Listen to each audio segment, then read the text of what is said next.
Suratul Kahfi.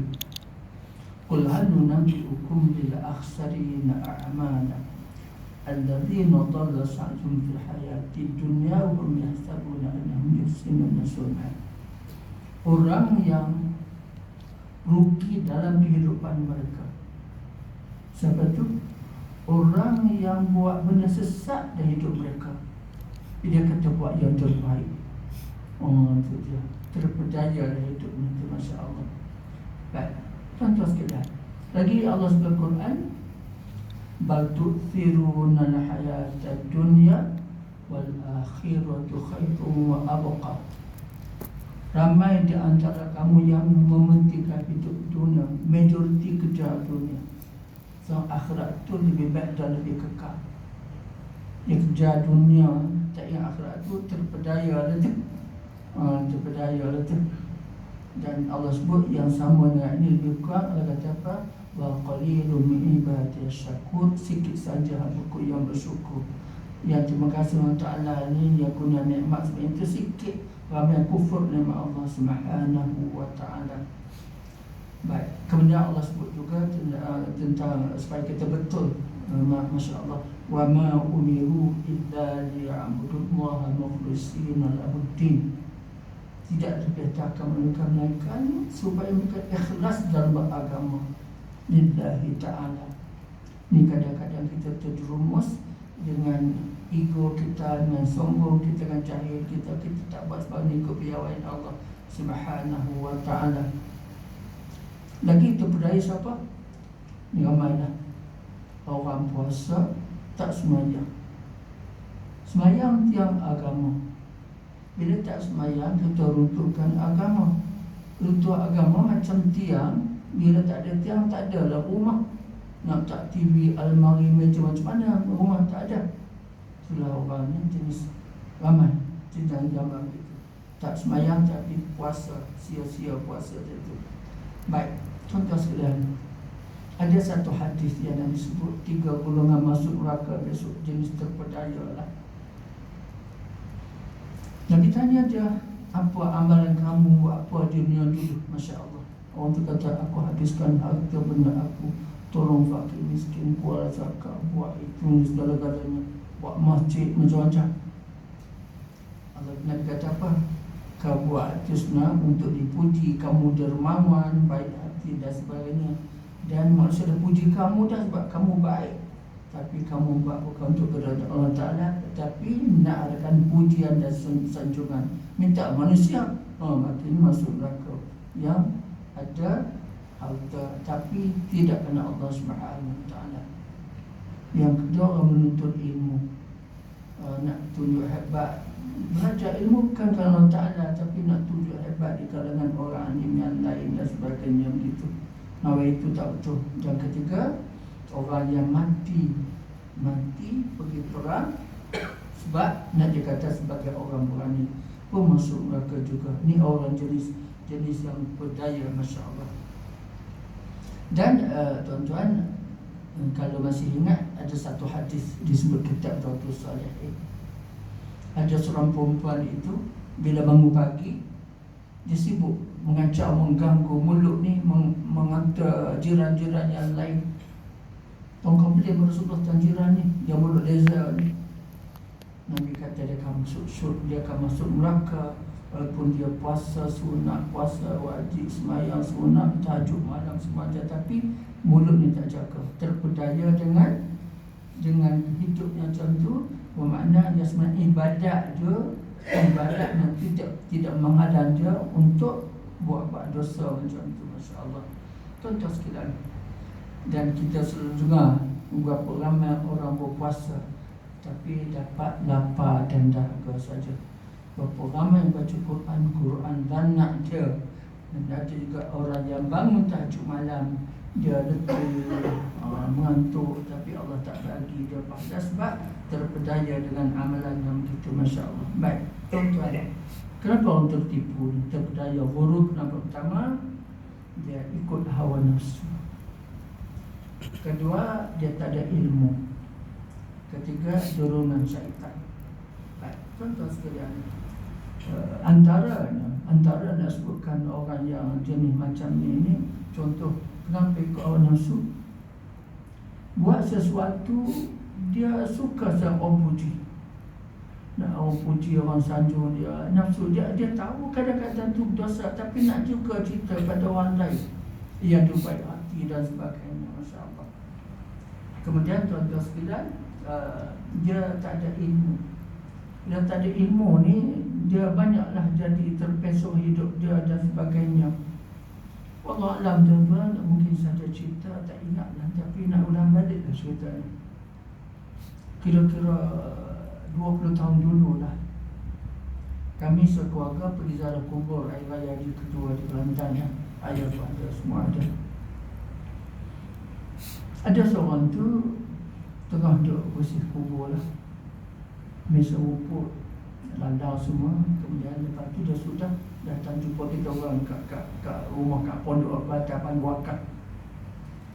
Dia bising, saya dah lama ni potong rumput kat kubur ni, habis duit beli minyak, meja rumput semua ni. Orang masjid tak bagi apa pada saya. Kalau bagi isi minyak pun satu hari dia tak bagi apa-apa. Kalau tak ada saya, tak ada orang dalam bersih kubur ni. So ingat di hati, Masya Allah, kasihan orang ini. Dia cerita tentang kerja buat yang dia dah buat. Kemudian nak tunjuk dia hebat, dia tak ada orang nak bersih kubur tu. Kan dia cerita pasal AJK masjid tak bagi duit pada suatu kubur dan masjid kan. Saya kata kenapa macam tu? Kau diamkan senang, cerita kat kita apa kita boleh bagi pun. Jadi nak sebutkan apa dia buat tu, kerjanya tu jadi habis gitu lah. Sebab dia nak tunjukkan pada orang hebatnya tu, ghurur, terpedaya. Masya Allah, kasihan ibu ni tak ada. Baik tuan-tuan sekian, kita sambung ni macam mana jenis orang yang tertipu, yang ghurur hebat. Pertama, golongan yang mengutamakan ilmu syariat dan ilmu akal semata-mata. Ilmu hukum, hakam, halal, haram dia ada, dan ilmu akal. Akal ni, akal digunakan untuk memahami ilmu. Dia tak boleh lari tu antara ilmu dengan akal tu. Tapi malangnya mereka telah melalaikan gerak-gerik dan kelakuan anggota badan. Macam mana tu? Sehingga tidak dipeliharanya daripada berbuat maksiat sesuka hati. Ilmu ada, maksiat buat juga. Masya Allah. Orang dia golongan tertipu oleh ilmunya. Saya sebut dulu kadang-kadang saya ni Kadi Kelang tu pakcik saya, contoh kan, ahli majlis fatwa Pulau Pinang tu anak kepada majlis saya. Hebat cerita pasal keluarga dia, tapi dia tak apa-apa penyakit macam tu kan. Ilmu mudah jadi mereka tu cuma mendapat tempat di sisi Allah SWT. Tidak. Orang yang tertipu oleh ilmunya ada ilmu tapi tidak buat. Tuan-tuan, saya ingat satu buku kecil karangan Tok Guru Arwah Sebuah Ustaz Aziz. Dia cerita tentang apa berlaku di akhirat. Ada satu orang itu Allah bawa dia, lepas mati Allah bawa dia pusing keliling surga. Tengok lampu-lampunya, bidadari cantik dan sebagainya. Dia telan laju untuk aku ke bidadari itu. Rupa-rupanya lepas itu Allah ambil dia campak dalam neraka. Terkejut dia, kenapa? Ya Allah, kenapa macam ni? Ingatkan nak masuk surga, kena bawa aku ke surga. Allah kata, engkau mempermain-mainkan aku masa di dunia dulu. Kau ajak orang buat baik, suruh ini halal, ini haram, jangan buat, ini buat dan sebagainya. Tapi di belakang manusia kau buat dosa macam-macam. Kau main-mainkan aku ketika itu di dunia, seolah aku tak nampak apa kamu buat. Sang aku main kau pula. Sepatut masuk surga tapi masuk neraka. Masya Allah. Itu tuan kena di ilmu bab tu. Itu saja. Jadi orang ada ilmu tapi kelakuannya tidak sebagaimana yang sewajarnya dia buat. Contoh Quran sebut ni untuk orang beriman, macam kita, macam saya lah. Ya alladzina amanu wa lima taquluna ma la taf'alun kabura maqtan indallahi an taqulu ma la taf'alun. Orang beriman, bukan manusia, orang beriman. Orang beriman Kenapa kamu kata sesuatu yang kamu tidak buat? Amat besarlah kebencian Allah kepada orang yang tahu kata tak mau buat. Masya Allah. Jadi tuan-tuan, ilmu ada dah, tapi pastikan kita beramal dan ilmu yang kita ada tu, dan pastikan kita tak buat dosa-dosa yang akan menghapus amalan kita tu.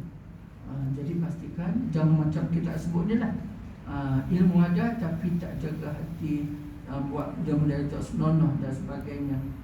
Jadi andai kata mereka memandang jauh dengan cahaya mata hati, nescaya mereka akan menginsafi bahawa ilmu itu tujuannya untuk mengenal yang haram dan halal. Dia tahu tapi tidak buat sebagaimana yang dia tahu. Baik, ilmu itu bertugas untuk bezakan antara nafsu yang terpuji dan nafsu yang tercela, dan mencari jalan bagaimana pula untuk mengubah nafsu yang tercela itu dan menjauhkan daripadanya. Tuan-tuan sekalian, banyak doa yang kita kenal, yang kita boleh baca lah. Antaranya doa yang Nabi ajar pada Sayyidina Aisyah radhiyallahu anha. Allahumma inna nas'aluka al-huda wat-tuqa wal-afafa wal-ghina. Allahumma inna nas'aluka al-huda, aku memohon hidayah, petunjuk. Wat-tuqa, memohon sifat-sifat takwa. Kemudian afaf, tu afif, mulia perangai, budi pekerti. Dan ghina, kaya hati, kaya harta, kaya iman. Masya Allah. Allahumma inna nas'aluka al-huda wat-tuqa wal-afafa wal-ghina. Dan saya selalu baca di akhir pengajian ilmu, saya baca doa tu. Doa yang lain macam tu lebih kurang. Baca doa macam mana? Allahumma ghnina bil ilmi, ya Allah kayakan aku dengan ilmu. Wa zayyinna bil hilmi, indahkan, cantikkan diriku dengan apa? Wa zayyinna bil ilmi, dengan sifat yang baik. Wa akrimna bit taqwa, muliakan kami dengan sifat-sifat takwa. Wa jammilna bil afiyah, cantikkan juga diri aku dengan kesihatan badan. Masya Allah. Di semua ni tuan-tuan nak ajar kita supaya kita sentiasa ada sifat-sifat terpuji, sifat mazmumah, bukan sifat tercela. Sifat tercela, sifat mazmumah, sifat terpuji, sifat mahmudah. Mahmudah, mazmumah. Mahmudah terpuji, mazmumah sifat yang tercela. Masya Allah. Baik tuan-tuan sekalian, semua ilmu ini tugasnya ialah untuk diamalkan, dipraktikkan. Jadi kalau dah ilmu itu tugasnya untuk diamalkan, maka ia tidak besar, maka dia tidak berguna bila tidak diamalkan. Tuan-tuan sekalian, saya kadang-kadang kita kena ingat, kena cakap. Mungkin ada anak kita lulus tak, pergi belajar di Mesir, di Jordan sebenarnya. Ingat pesan pada mereka, biarlah pergi menuntut ilmu, untuk dapat ilmu amalkan, sebarkan. Jangan yang untuk makan gaji. Masya Allah. Saya ingat contohlah, kalau di Universiti Kebangsaan ada fakulti pengajian Islam, kalau di sebelah itu Akademi Islam. Berapa ustaz-ustaz sana tu? Tapi berapa ramai ustaz-ustaz pencing ni untuk beli tanah dekat semenyi 1 ekar.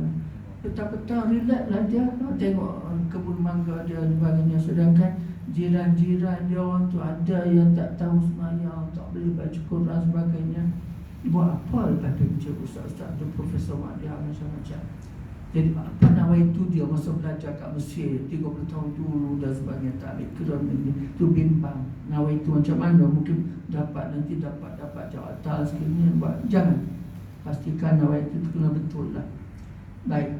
Tapi bila tak amal ilmu tu, Allah sebut dalam Quran tentang perangai orang Taurat. Siapa? Taurat Nabi mana? Nabi Musa. Allah kata apa? Mathalul ladzina humilut Taurata thumma lam yahmiluha kamathali himari yahmilu unsa kamathali himari yahmilu asfara. Artinya apa? Perumpamaan orang-orang yang dipikulkan kitab Taurat, lalu mereka tidak memikulnya, tidak dapat kitab Taurat, tidak pikul, maksudnya tidak beramal ajaran itu. seperti Kalda yang mengikut kitab-kitab tebal tapi tak jadi apa-apa. Allah bagi Taurat, kitab Taurat untuk Nabi Musa untuk diamalkan. Tapi orang dia, umat dia tak buat begitu. Kemudian halalkan benda haram, haramkan benda halal dan sebagainya. Ini samalah macam himar Kaldai bawa kitab, dia tak apa benda pun. Tak tahu benda pun. Itu dia. Jadi hina manusia macam Kaldai itulah. Itu yang pertama. Apa yang pertama tadi? Orang yang ada ilmu tapi kelakuannya tidak macam-macam, tidak macam orang ada ilmu, tak buat sebagian yang sewajarnya. Yang kedua, orang yang mengukuhkan ilmunya serta beramal. Ilmu dia ada, dia beramal. Ilmu ada, amal pun ada. Tapi mereka sering mengerjakan amal taat yang lahir seraya menjauhi pula segala maksiat. Hanya cacat macam cacat. Dia itu, hatinya mereka itu tidak hilang daripada sifat-sifat tercela seperti takabur, hasad, dengki, riak, minta dimuliakan, menyimpan niat jahat dan sebagainya. Ada tak betul-betul? Ada. Patutlah dia kata dengki memakan amalan macam api memakan kayu. Itu dia. Ada ilmu dia amalkan dan sebagainya, tapi hati itu, penyakit hati itu tak boleh lepas.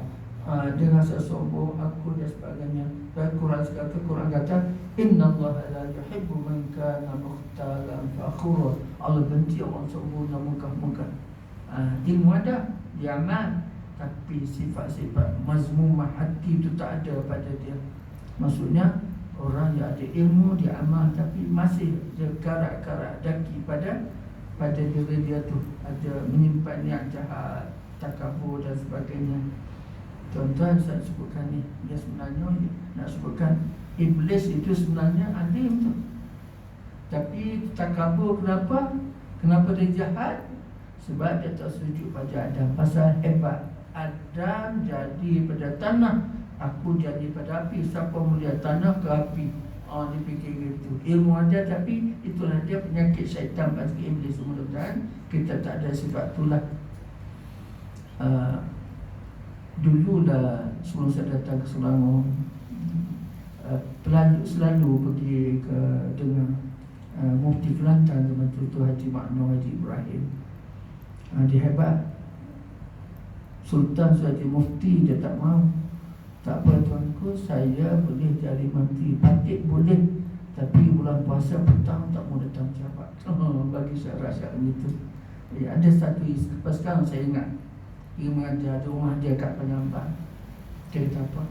Kalau kita rasa hebat, rasa megah, rasa tak mau cakap orang, tak dengar cakap dia, aku ni iblis ke? Kalau sombong aku maka cakap pada diri sendiri, aku ni iblis kan, sebab rasa angkuh sombong macam iblis tu lah. Tak setuju pada Adam, sebab Adam jadi pada tanah, dia jadi pada api. Itu dia. Baik, orang seperti macam mana? Dia ada niat jahat pada kawan, selalu berusaha untuk memasyhurkan diri dalam masyarakat dan negara. Baik, orang-orang dalam golongan ini telah memperelokkan lahiriahnya, tapi batinnya diabaikan. Tuan-tuan sekalian, ada sahabat Nabi nama dia Abu Zar. Tuan-tuan sekalian, dia nak tolong Nabi. Rasulullah, boleh tak saya jadi sebahagian pada macam kita esko gitulah, nak bantu kerja-kerja Nabi. Kata Rasulullah, Abu Zar, amanah ni berat, kamu tak sanggup pikul, tak payahlah, tak payah nak jadi, nak tolong aku lah untuk kerja-kerja pentadbiran negara ni. Nabi faham perangai orang tu kan. Abu Zar ni dia lemah, dia kaki ibadat, tak susah untuk jadi anggota pemerintah. Saya jangan fikir juga orang sibuk nak jawatan sebab jawatan tu, ya sebenarnya jangan minta. Jangan minta macam Abu Zar tu lah. Saya ingat dulu Tok Guru kata apa, jangan minta nak jadi calon. Kalau kamu baik, usul kamu jadi calon, tak payah minta. Jadi tuan-tuan sekalian, ni perangai kita ni. Kadang-kadang perangai nak dipuji dan sebagainya. Ilmu dia ada, ilmu dia ada tahu dosa pada, tapi dalam dirinya itu masih ada sifat-sifat yang merosakkan hati dia, iman dia dan sebagainya. Baik, tuan-tuan sekalian, mereka ini telah menjaga amalan tapi lupa dengan hati dia. Padahal hati itulah yang asal dan puncak keselamatan diri manusia, kerana seorang itu tidak akan selamat kecuali jika jumpa Allah Ta'ala juga dan sejahtera, bersih segala kekotoran. Baik, tuan-tuan sekalian, saya sebutkan begini. Nak sebutkan kadang-kadang saya pun kadang-kadang lupa juga bila ilmu tak ada dulu kan. Baik, contoh, jangan kita menghina rububiyah Allah Subhanahu. Rububiyah itu apa? Kejadian Allah Ta'ala. Asyik hujan. Kita menjaga pasal malam. Bila nak laku cendol, bila nak laku itu buish, ni aku benci ni, itu menghina. Tuan-tuan sekalian, kadang-kadang kita cakap juga, Allah tu laki bini besarnya tubuh, motosikal kecil 70cc is besar tu badan. Nanya kat motosikal. Saya fikir salah tu. Yang orang besar badan, Allah bagi badannya besar. Suami isteri jangan hina macam yang buat tu Allah Subhanahu Wa Taala. Sebab tu akidah kita banyak nak sebut jangan hina kerja orang lain dan sebagainya. Tapi sebut Masya Allah, Allah bagi dia besar, badan besar dan sebagainya. Minta maaf lah, kita dihina dia tu macam hina kerja Allah Subhanahu Wa Taala. Masya Allah, kena ingat benda tu kan. Baik, tuan-tuan sekalian, contoh kata Imam Ghazali, misalnya orang yang hebat amalan dia dan sebagainya kan. Misal kubur yang kelihatan pada lahirnya cantik dengan batu nisan, tulisan, tapi dalam tu pada bangkai yang busuk. Masalah kubur kan, nampak hias kubur dengan batu nisan, nama segala-galanya, tanam macam bunga, tapi dalam tu misalnya daging-daging yang busuk telah ditanam. Itu yang kedua. Ketiga, tuan sekalian, orang yang hanya memiliki ilmu perbicaraan di bidang kehakiman dan pengadilan. Ceritanya begini, tuan-tuan sekalian, ilmu tidak syumur, tidak menyeluruh, tidak komprehensif kata orang. Saya ada satu masjid di kawasan saya tu lah, Kota Panjang. Ustaz ni mengajar tajwid. Mungkin seminggu 2 kali macam tu lah. Kalau ustaz lain datang kuliah, dia tak dengar kuliah tu. Dia ada bilik dia, belajar tajwid lah kawan-kawan dia, murid dia tu. Kenapa jadi begitu? Dia seolah-olah bagi tajwid ke segala-galanya di hidup ni. Jadi dia rasa megah cerita pada orang, sifat huruf, makhraj huruf dan sebagainya tu. Ilmu ni apa cerita?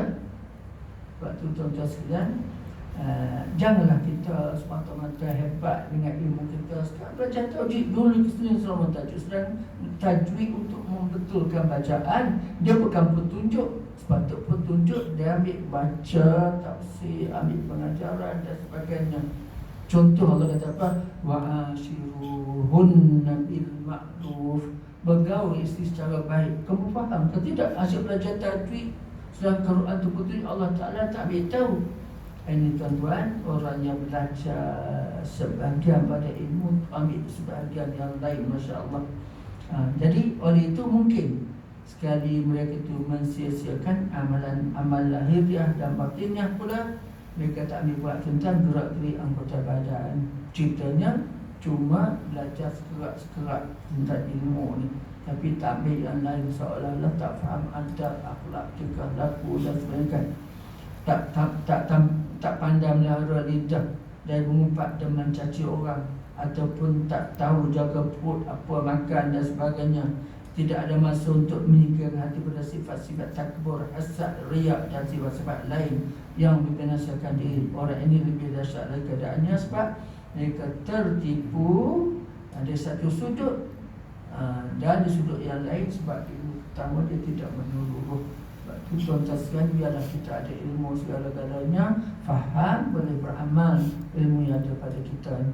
Ada orang macam tu, hebat, tahajud hebat, tapi isteri tutup aurat, Masya Allah. Tutup aurat, jadi kadang-kadang bila jadi imam di depan tu, Masya Allah, bacanya betul, tapi ibadat lain tak ada, sebagai sunat semua tak buat, dia tak belajar. Sedangkan dia kata apa? Semaya sunat tu menampung fardu yang tidak sempurna. Tuan sekalian, biarlah ilmu kita menyeluruh, faham segala, insya-Allah. Kita sambung ke depan pada rumah kuliah ni tak kena setengah jam, jadi lebih pada cukup. Allah wa'alam. Bismillahirrahmanirrahim. Alhamdulillah hamdan yuafi ni'amahu yukafi mazidah.